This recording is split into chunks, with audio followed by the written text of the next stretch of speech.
आप देख रहे हैं राजा विक्रमादित्य की 32 महान कहानियों में से दूसरी कहानी। अगर आपने पहली कहानी मिस कर दी है तो उसे हमारी प्लेलिस्ट में जरूर देखें। लिंक डिस्क्रिप्शन में उपलब्ध है।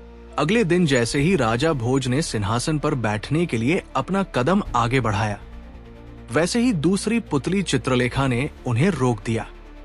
पुतली ने कहा कि ये सिंहासन तुम्हारे लिए नहीं है। इस सिंहासन पर वही बैठ सकता है जो राजा विक्रमादित्य की तरह गुणी हो। राजा भोज ने पूछा, क्या गुण थे राजा विक्रमादित्य के?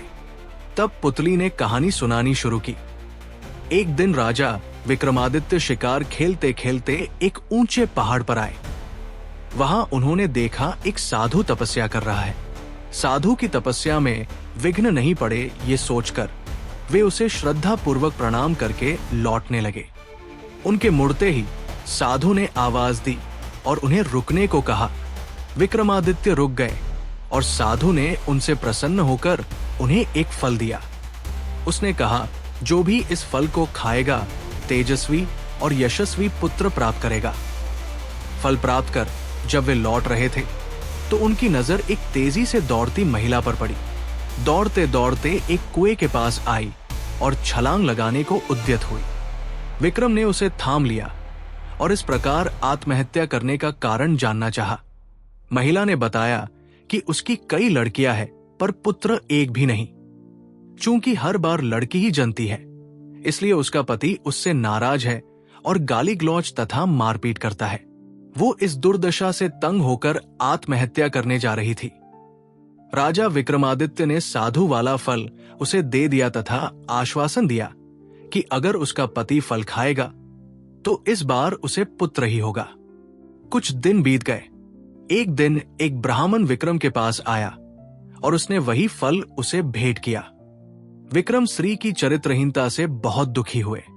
ब्राह्मण को विदा करने के बाद वे फल लेकर अपनी पत्नी के पास आए और उसे वह फल दे दिया। विक्रम की पत्नी भी चरित्रहीन थी और नगर के कोतवाल से प्रेम करती थी। उसने वो फल नगर कोतवाल को दिया ताकि उसके घर यशस्वी पुत्र जन्म ले। नगर कोतवाल एक वेश्या के प्रेम में पागल था और उसने वह फल उस वेश्या को दे दिया।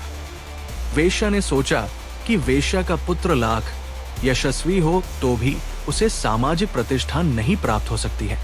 उसने काफी सोचने के बाद ये निष्कर्ष निकाला कि इस फल को खाने का असली अधिकारी राजा विक्रमादित्य ही है। उसका पुत्र उसी की तरह योग्य और सामर्थ्यवान होगा तो प्रजा की देखरेख अच्छी तरह होगी और सभी खुश रहेंगे। यही सोचकर उसने विक्रमादित्य को वो फल भेंट कर दिया। फल को देखकर विक्रमादित्य ठगे से रह गए। उन्होंने पड़ताल कराई तो नगर कोतवाल और रानी के अवैध संबंध का पता चल गया। वे इतने दुखी और खिन्न हो गए कि राज्य को ज्यों का त्यों छोड़कर वन चले गए और कठिन तपस्या करने लगे। चूंकि विक्रमादित्य देवताओं और मनुष्यों को समान रूप से प्रिय थे, देवराज इंद्र ने उनकी अनुपस्थिति में राज्य की रक्षा के लिए एक शक्तिशाली देव भेज दिया। वो देव नृपवीन राज्य की बड़ी मुस्तैदी से रक्षा तथा पहरेदारी करने लगा। कुछ दिनों के बाद विक्रमादित्य का मन अपनी प्रजा को देखने को करने लगा। जब उन्होंने अपने राज्य में प्रवेश करने की चेष्टा की तो देव सामने आ खड़ा हुआ। उसे अपनी वास्तविक पहचान देने के लिए विक्रम ने उससे युद्ध किया और पराजित किया। पराजित देव मान गया कि उसे हराने वाले विक्रमादित्य ही है और उसने उन्हें बताया कि उनका एक पिछले जन्म का शत्रु यहाँ आ पहुंचा है और सिद्धि कर रहा है। वो उन्हें खत्म करने का हर संभव प्रयास करेगा। यदि विक्रम ने उसका वध कर दिया तो लंबे समय तक वे निर्विघ्न राज्य करेंगे। योगी के बारे में सब कुछ बताकर उस देव ने राजा से अनुमति ली और चला गया। विक्रम की चरित्रहीन पत्नी तब तक ग्लानि से विष खाकर मर चुकी थी। विक्रम ने आकर अपना राजपाट संभाल लिया और राज्य का सभी काम सुचारू पूर्वक चलने लगा। कुछ दिनों के बाद उनके दरबार में वह योगी आ पहुंचा। उसने विक्रम को एक ऐसा फल दिया जिसे काटने पर एक कीमती लाल रतन निकला। पारितोषिक के बदले उसने विक्रम से उनकी सहायता की कामना की। विक्रम सहर्ष तैयार हो गए और उसके साथ चल पड़े। वे दोनों श्मशान पहुंचे तो योगी ने बताया कि एक पेड़ पर बेताल लटक रहा है और एक सिद्धि के लिए उसे बेताल की आवश्यकता है। उसने विक्रम से अनुरोध किया कि वे बेताल को उतार कर उसके पास ले आए।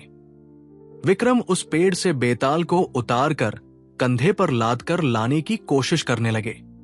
बेताल बार बार उनकी असावधानी का फायदा उठाकर उड़ जाता और पेड़ पर लटक जाता। ऐसा 24 बार हुआ। हर बार बेताल रास्ते में विक्रम को एक कहानी सुनाता। 25वीं बार बेताल ने विक्रम को बताया कि जिस योगी ने उसे लाने भेजा है वो दुष्ट और धोखेबाज है। उसकी तांत्रिक सिद्धि की आज समाप्ति है तथा आज वो विक्रम की बलि दे देगा। जब विक्रम देवी के सामने सर झुकाएगा, राजा की बलि से ही उसकी सिद्धि पूरी हो सकती है। विक्रम को तुरंत इंद्र के देव की चेतावनी याद आई। उन्होंने बेताल को धन्यवाद दिया और उसे लादकर योगी के पास आए। योगी उसे देखकर अत्यंत हर्षित हुआ और विक्रम से देवी के चरणों में सर झुकाने को कहा। विक्रम ने योगी को सर झुकाकर सर झुकाने की विधि बतलाने को कहा। ज्यों ही योगी ने अपना सर देवी चरणों में झुकाया कि विक्रम ने तलवार से उसकी गर्दन काट दी। देवी बलि पाकर प्रसन्न हुई और उन्होंने विक्रम को 2 बेताल सेवक दिए। उन्होंने कहा कि स्मरण करते ही ये दोनों बेताल विक्रम की सेवा में उपस्थित हो जाएंगे। विक्रम देवी का आशीष पाकर आनंद पूर्वक वापस महल लौटे।